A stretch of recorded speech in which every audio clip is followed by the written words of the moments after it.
Hey guys, welcome to the study with Mayank.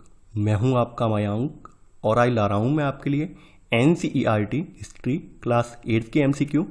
आज इसी क्रम में आपका यहां पर अध्याय पहला है। यहां पर हम कैसे, कब और कहां इससे संबंधित प्रश्नों को देखेंगे। चलिए स्टार्ट करते हैं आज का वीडियो। देखते हैं हमें क्या क्या डिस्कस करना है। यहां पर आज का आपका पहला प्रश्न है, ब्रिटिश काल के संदर्भ में निम्नलिखित कथनों पर विचार कीजिए। पूछा गया है यहाँ पर कौन सा कथन आपका जो है सही है। पहला है, हिंदुस्तान के नक्शे तैयार करने का कार्य रॉबर्ट क्लाइव ने जेम्स रेनेल को दिया था। अगला है, रॉबर्ट क्लाइव भारत का प्रथम गवर्नर जनरल था। भारत का अंतिम गवर्नर जनरल लॉर्ड माउंटबेटन था। देखिए, आप जैसा कि आप लोग सब लोग जानते होंगे, किसी भी प्रदेश को विजिट करने के बाद उसका नक्शा होना बड़ा आवश्यक है। यानी हमें ये पता होना चाहिए कि हमारी जो सीमाएं हैं, उनके सीमावर्ती राज्य कौन से हैं, कौन कौन सी सीमाएं कहाँ कहाँ हमारी टच हो रही हैं, ताकि उनकी सुरक्षा भी की जा सके और राज्य का विस्तार भी किया जा सके। तो इसी क्रम में जो हिंदुस्तान के नक्शे तैयार करने का काम जो सौंपा गया था, वो यहाँ पर रॉबर्ट क्लाइव ने जो है जेम्स रेनेल को दिया था। तो यहाँ पर आपका पहला वाला कथन बिल्कुल सही है। सेकेंड कथन है यहाँ पर, रॉबर्ट क्लाइव भारत का प्रथम गवर्नर जनरल था। देखिए, सेकंड कथन गलत है। भारत का जो प्रथम गवर्नर जनरल है 1773 में, आपको पता होना चाहिए, वारेन हेस्टिंग को बनाया गया था। यानी वारेन हेस्टिंग जो था भारत का प्रथम गवर्नर जनरल था। वहीं जो ये वाला जो आप पढ़ रहे हैं, यानी कि आपका जो बताया गया है रॉबर्ट क्लाइव जो था बंगाल का गवर्नर था। यानी रॉबर्ट क्लाइव जो था यहाँ पर, ये बंगाल का गवर्नर है। तो यहाँ पर आपका सेकेंड वाला कथन जो है वो असत्य हो जाएगा। यानी आपका पहला वाला कथन सही है, लेकिन सेकंड वाला कथन असत्य है। भारत का अंतिम गवर्नर जनरल, यानी कि जब हमारा देश आज़ाद हुआ था उस समय जो अंतिम गवर्नर जनरल था वो लॉर्ड माउंटबेटन था। तो यहाँ तीसरा वाला कथन भी आपका सही है। यहाँ पर पूछा गया है कौन सा सही है, यहाँ पर केवल 1 और 3 सही है। तो आंसर है आपका बी, केवल 1 और 3। दूसरा प्रश्न है आपका, निम्नलिखित में से ब्रिटेन की रानी विक्टोरिया के किस पुत्र को ड्यूक ऑफ कनॉट की पदवी दी गई थी? Edward, Leopold, Alfred, Arthur.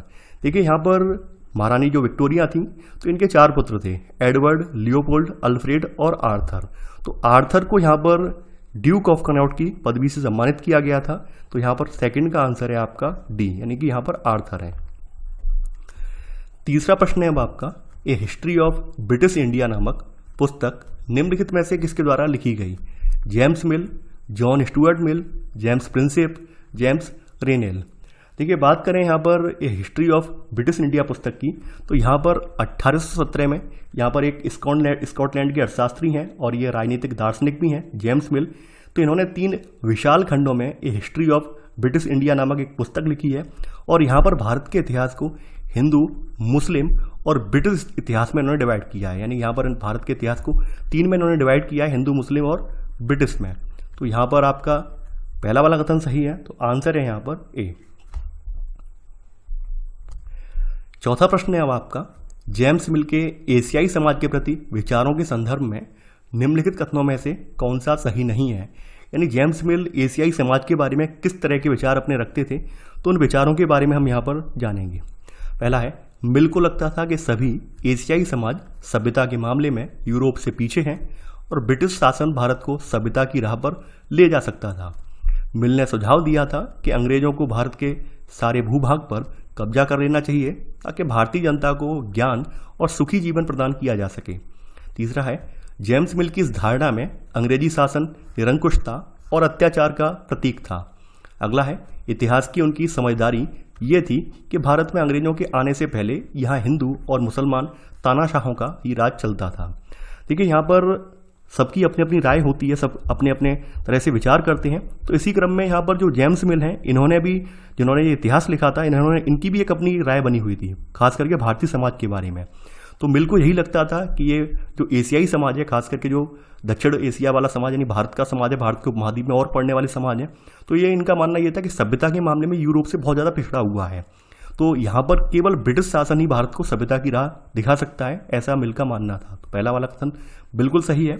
मिल ने यह भी सुझाव दिया था कि भाई अंग्रेजों को भारत के पूरे भूभाग पर कब्जा कर लेना चाहिए और भारतीय जनता को ज्ञान देना चाहिए ताकि ये सुखी जीवन जी सकें।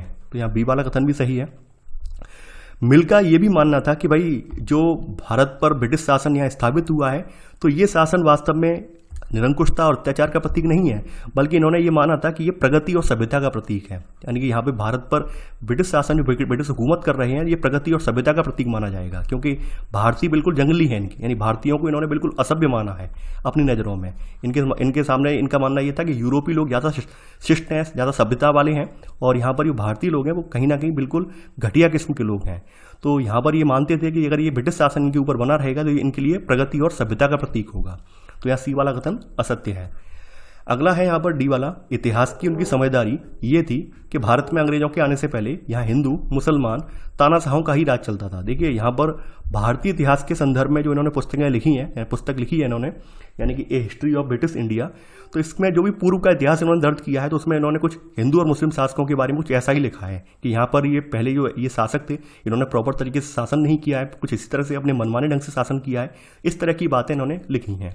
तो यहाँ पर आपका ए बी डी कथन सही है, यहाँ पे सी वाला कथन असत्य है, तो आंसर है चौथे का सी।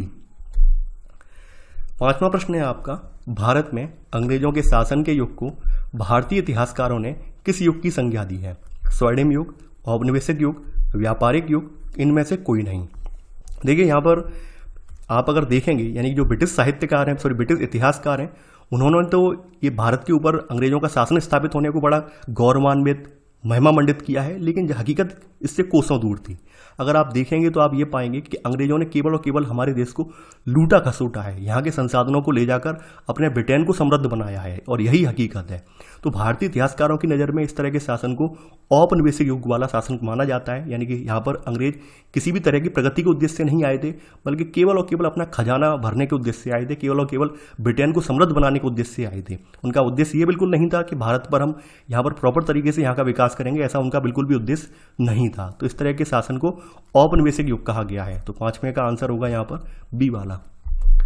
छठवां प्रश्न है आपका, जब एक देश पर दूसरे देश के दबदबे से राजनीतिक, आर्थिक, सामाजिक और सांस्कृतिक बदलाव आते हैं तो इस प्रक्रिया को क्या कहा जाता है? वैश्वीकरण, निजीकरण, उदारीकरण, औपनिवेशीकरण। देखिए यहाँ पर आप जब देखते हैं कि जब किसी देश की किसी अर्थव्यवस्था पर या फिर उस अर्थव्यवस्था या समाज पर किसी अन्य देश के शासकों के द्वारा वहाँ पर नियंत्रण स्थापित कर लिया जाता है, तो आपको देखने को मिलता होगा कि पूरा वो समाज जो होता है एकदम टूट जाता है। वहाँ पर राजनीतिक बदलाव भी आते हैं, आर्थिक बदलाव भी आते हैं, सामाजिक और सांस्कृतिक बदलाव भी आते हैं, और कहीं ना कहीं वहाँ पर जो चलने वाला उसका प्रॉपर जो कह सकते हैं पूर्व की विकास की अवस्था होती है, वो पूरी तरह से बदल जाती है। तो इस तरह की जो बदलाव वाली अवस्था होती है, इस तरह के बदलाव जो आते हैं जिससे कि समाज, पूर्व समाज जो होता है पूरी तरह से विघटित हो जाता है, टूट जाता है, उसको औपनिवेशीकरण का नाम दिया गया है। यानी कि यहाँ पर छठवें का आंसर होगा आपका डी वाला, इसको औपनिवेशीकरण कहते हैं। इस तरह के बदलाव को औपनिवेशीकरण कहा गया है, क्योंकि खास करके हमारी जो भी मूल्य या मान्यताएं हैं, पसंद नापसंद है, रीति रिवाज या तौर तरीके हैं, इन सब में बदलाव आता है। तो ये सब आता किस लिए है? क्योंकि एक देश पर दूसरे देश के दबदबे से यहाँ पे शासन स्थापित हुआ है, इस वजह से ये बदलाव देखने को मिलते हैं। तो छठवें का आंसर है आपका डी वाला। सातवां प्रश्न है आपका, अंग्रेजों के काल में महत्वपूर्ण दस्तावेजों को बचाकर रखने के लिए उनके द्वारा कौन से संस्थान का निर्माण करवाया गया? अभिलेखागार, माल गोदाम, कारागार, शस्त्रागार। देखिए अंग्रेज ये बात अच्छे से जानते थे, अगर भारतीयों पर हमें शासन करना है, भारतीयों के बारे में अगर हमें जानना है, तो इसके लिए जो भी इनका पूर्व इतिहास है, जो भी पूर्व इतिहास से संबंधित दस्तावेज हैं, उनको प्रॉपर तरीके से एनालाइज करना, उनको अच्छे ढंग से पढ़ना, और जो भी भविष्य के लिए हमें जो भी जरूरी सामग्री चाहिए होगी उन सबको एक जगह संग्रहित करना पड़ेगा, ताकि हमें समय समय पर भारतीय समाज के बारे में एनालिसिस कर सकें, जानकारी ले सकें, और भविष्य में इनको कैसे कंट्रोल करेंगे, इन सब पर हम यहाँ पर कहीं ना कहीं विचार विमर्श भी कर सकें, आगे की एक राय भी बना सकें, एक योजना भी बना सकें। तो इसके लिए उन्होंने क्या किया था कि यहाँ पर अभिलेखागार बनवाए थे, ताकि जो महत्वपूर्ण दस्तावेज है वो उनमें रखे जा सकें, खास करके ऐतिहासिक दस्तावेज जिनसे भारतीय समाज के बारे में पता चलता है, क्योंकि ये सब चीज़ें कहीं ना कहीं उनके शासन को आसान बनाने के लिए बहुत ज़्यादा कह सकते हैं कारगर थी। तो इसलिए उन्होंने यहाँ पर अभिलेखागार यहाँ पे स्थापित करवाए हैं। या सातवें का आंसर है आपका ए वाला। आठवां प्रश्न है आपका, अंग्रेजों द्वारा महत्वपूर्ण दस्तावेजों को संरक्षित करने के उद्देश्य से भारतीय राष्ट्रीय अभिलेखागार का निर्माण किस शहर में करवाया गया? कोलकाता, चेन्नई, नई दिल्ली, शिमला। देखिए यहाँ पर जो अंग्रेज हैं इन्होंने राष्ट्रीय अभिलेखागार जो है बनवाया है, और ये नई दिल्ली में इसका निर्माण हुआ है। यानी कि राष्ट्रीय अभिलेखागार, खास करके इसके अलावा राष्ट्रीय संग्रहालय, दोनों ही जो वायसराय का निवास था इसके नज़दीक बनवाए गए हैं। तो यहाँ पर आपका आंसर है यहाँ पर 8वें का सी। और बनवाने का रीजन भी वही था क्योंकि भारत के बारे में, यहाँ से संबंधित प्रशासन के बारे में उनको जानकारी मिल सके। यानी कि जो यहाँ पे पुरातन जो भी पद्धति रही है, यहाँ पे प्राचीन जो भी इनका इतिहास में जो भी राजा महाराजा रहे हैं, उन्होंने किस तरह से समाज पर शासन किया है, या भविष्य में हम किस तरह से शासन करेंगे, हम किस तरह की योजनाएं इनके लिए लागू करवाएंगे, तो सारे जो इंपॉर्टेंट दस्तावेज थे इस राष्ट्रीय अभिलेखागार में रखे गए। तो यहाँ पर 8वें का आंसर होगा आपका सी वाला। तो ये था हमारा आज का वीडियो। आई होप आपको वीडियो पसंद आया होगा। देखिए वीडियो छोटा था, केवल और केवल मुझे यहाँ पे पहले चैप्टर का इंट्रोडक्शन करवाना था, वो आपने कर लिया। अब बाद बाकी वीडियो यहाँ पर जो भी आप देखेंगे बहुत इंपॉर्टेंट है। तो आप लोग जो भी वीडियो आए कम से कम इतना तो कर ही सकते हैं, वीडियो को लाइक शेयर करना बिल्कुल ना भूलें, ताकि जो नए अभ्यर्थी हैं जिनको चैनल के बारे में पता नहीं है वो भी इससे जुड़ सकें। तो आई होप आपको वीडियो पसंद आया होगा। तो चलिए आज के लिए बस इतना ही। Thanks for watching. जय हिंद।